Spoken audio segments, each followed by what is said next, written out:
ಎಲ್ಲರಿಗೂ ನಮಸ್ಕಾರ. ನಿಮ್ಮ ಶೋನ ಕನ್ನಡ ಲಾಗ್ಸ್ಗೆ ಸ್ವಾಗತ.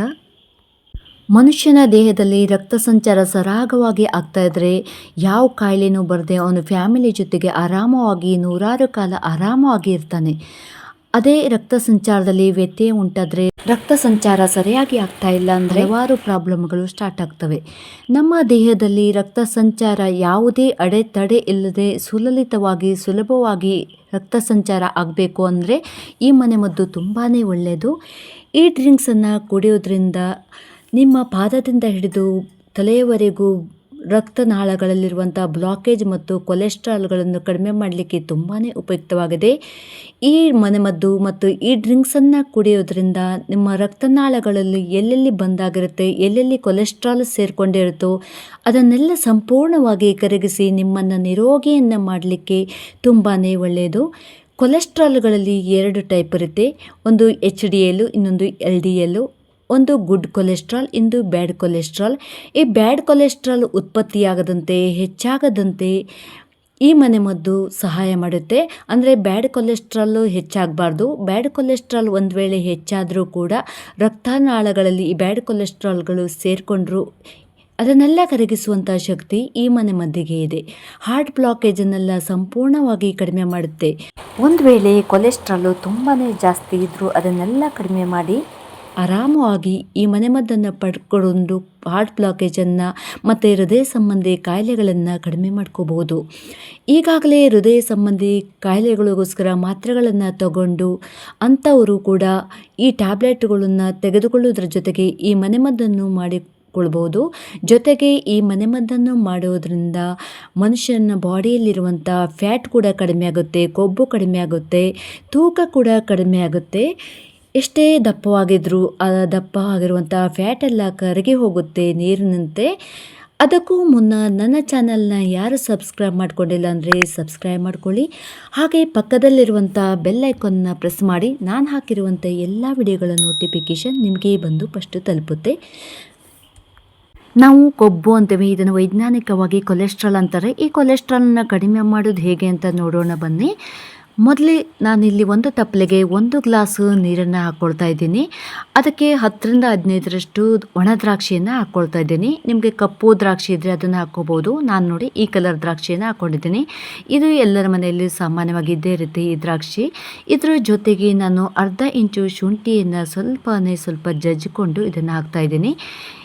ಇದು ಚೆನ್ನಾಗಿ ನೀರಲ್ಲಿ ಕುದಿಬೇಕಾಗುತ್ತೆ. ನೆಕ್ಸ್ಟ್ ನಾನು ಇದಕ್ಕೆ ಒಂದು ಗ್ರೀನ್ ಟೀಯನ್ನು ತಗೊಳ್ತಾ ಇದ್ದೀನಿ. ನೋಡಿ ಈ ರೀತಿಯಾಗಿರುವಂಥ ಗ್ರೀನ್ ಟೀ, ಇದು ಪ್ಯಾಕೆಟ್ ಬರುತ್ತಲ್ಲ ಆ ಗ್ರೀನ್ ಟೀ. ನೀವು ಬೇಕಾದರೆ ಈ ಪೌಚ್ ಬರುತ್ತೆ ಗ್ರೀನ್ ಟೀ ಪೌಚು, ಅದು ಬಿಸಿ ನೀರಲ್ಲಿ ಅದ್ಕೊಂಡ್ರೆ ಸಾಕಾಗುತ್ತೆ, ಅದು ಹಾಕಿದರೆ ಸಾಕಾಗುತ್ತೆ.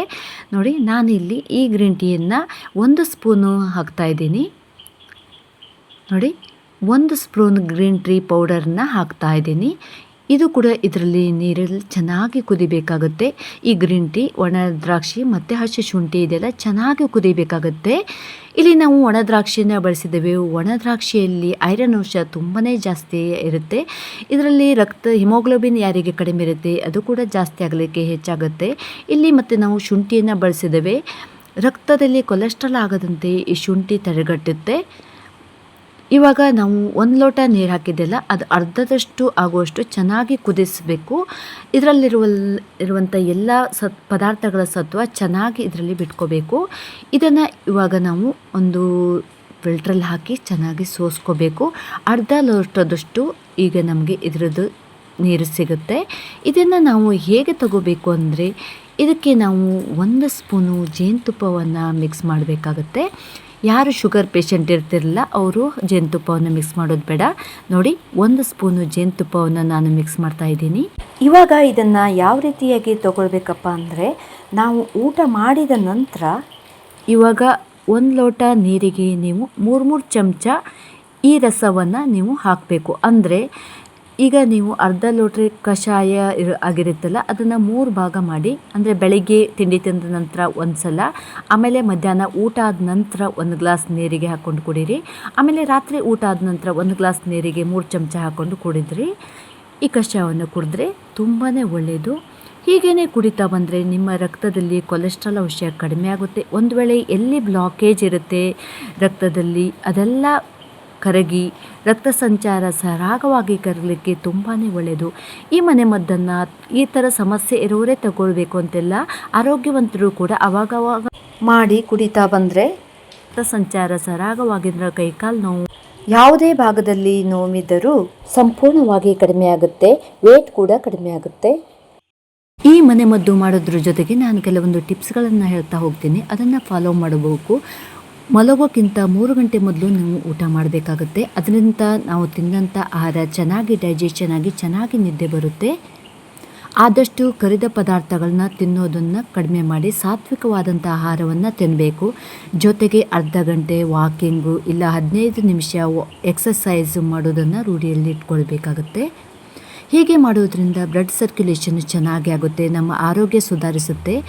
ಆದಷ್ಟು ಸಿಟ್ರಿಕ್ ಅಂಶ ಜಾಸ್ತಿ ಇರುವಂಥ ಹಣ್ಣುಗಳನ್ನು ತಿನ್ನಬೇಕು. ಈ ರೀತಿ ಕಿತ್ತಳೆ ಹಣ್ಣು, ಮೂಸಂಬಿ ಹಣ್ಣು, ಈ ಥರ ಹಣ್ಣುಗಳನ್ನ ಜಾಸ್ತಿ ಉಪಯೋಗಿಸಬೇಕು. ಕೊಲೆಸ್ಟ್ರಾಲ್ ಹೆಚ್ಚಾಗೋದನ್ನು ತಡೆಗಟ್ಟುತ್ತೆ ಈ ಹಣ್ಣುಗಳು.